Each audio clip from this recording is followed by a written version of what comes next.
The Heart of Chö, Volume 1, Chö Foundations, written by Chöying Khandro, published by Dakini's Whisper Media. Chapter 7, Section 3, Encountering the Guru.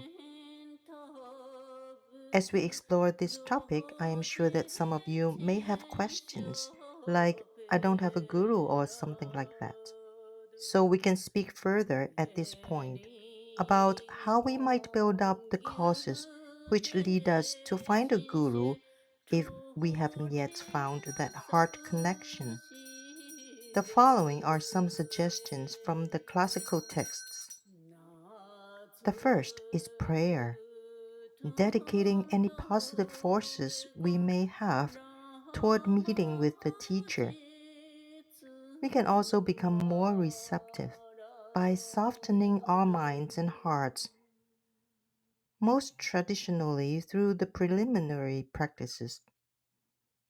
Another suggestion is to find inspiration in reading the biographies of teachers and great beings. That's have been one of my favorite things to do. Lastly, we should focus upon the good qualities of others. The teacher is a human being, and they won't be perfect. We will only meet the Guru when we can see past that to recognize their Buddha nature, and by consequence, our own Buddha nature.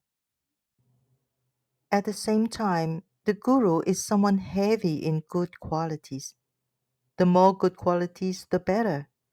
So we should be able to recognize those qualities. Ethical conduct, not harming others, is very important. So is knowledge about the Dharma. We want to go to a teacher who has more knowledge than we do and who has compassion and realization, some glimpse into the ultimate nature. Although that's not necessarily something we can see, we can look for a teacher who walks the talk, who exemplifies the teachings. That was the case with my teacher. He didn't speak much about all the doctrines, but just by looking at him, you could see the Dharma, just like that. And of course, a teacher needs to have wisdom, an open view of emptiness. Again, though, this isn't about finding something outside of ourselves. On our side, we must build up the causes for meeting with the Guru. We have to be ready. So, what are the qualities of a student? What is required of us in terms of how we approach teachers or approach the teacher disciple relationship? We need both openness and discernment. We need to have an attentive, clear mind. We don't want blind faith. Also, we need emotional maturity. Through Guru Yoga, we mature emotionally. Someone who is successful at Guru Yoga is very spiritually settled. When people aren't spiritually settled, they still go all over. But spiritually settled people have this trust, this confidence. They have confidence in the outer guru, the inner guru, and the absolute guru, and then they really start to progress in their practice. The teacher is not a therapist and not a worldly friend. Problems occur when we jump too quickly into the relationship, but they also occur when we are overly skeptical and thinking too critically, never trusting. You can have a little trust and see if your inner qualities ignite slowly. Then perhaps you might take that person as a teacher. Again, we need a balance between openness and discernment. This trust issue is quite a problem in the West. When we are overly emotional, we lose our discriminating wisdom and start projecting onto the teacher like, oh, I finally found my teacher. I finally found my parents. because I didn't receive this love when I was a kid. This teacher is like a God who gives me everything I need. I will follow you. I will worship you. That's being overly emotional, which is one way to stray in the relationship. The other way we stray is being too critical and missing our chance because of blindness. When we look at the Buddha's teachings, he said, don't rely on an individual, but rely on the Dharma. Gampopa also echoed that. So we want to rely on the Dharma and on the teacher who exemplifies Dharma. We are not to rely on the individual guru as a person. Do you understand what I mean? Having talked quite a bit about what the guru is, what is yoga?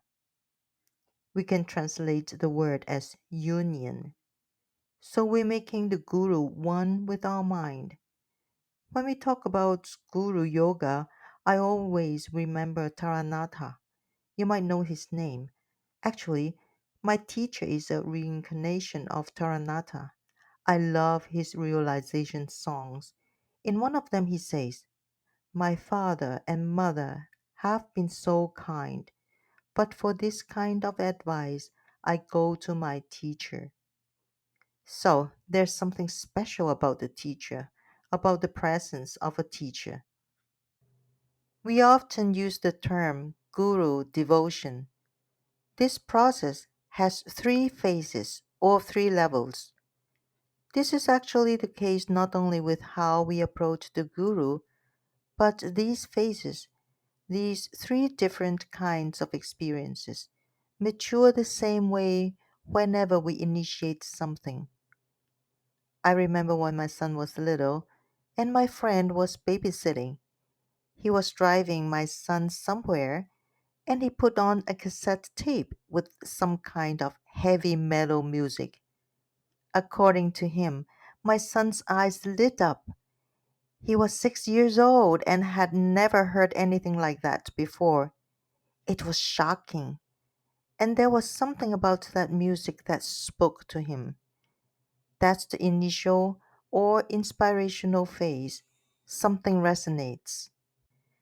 After that, my son really wanted to play like those musicians. So he started to practice and to imitate them. That is the phase of longing. The first is the phase of inspiration. There's a spark, some sense of being deeply, profoundly affected, just beginning to wake up to some true possibility. Then comes the phase of longing, the curiosity to look deep. The last is the phase of confidence, of mastery. We integrate that initial spark fully into our being, and then there's no longer any need to imitate anyone else. That can apply to our practice too. We meet a teacher, and maybe the teacher is not perfect. A human being, by definition, is not perfect. But we try to see their good qualities, not just because they are the teacher, but because it helps us. Focusing on bad qualities doesn't help us.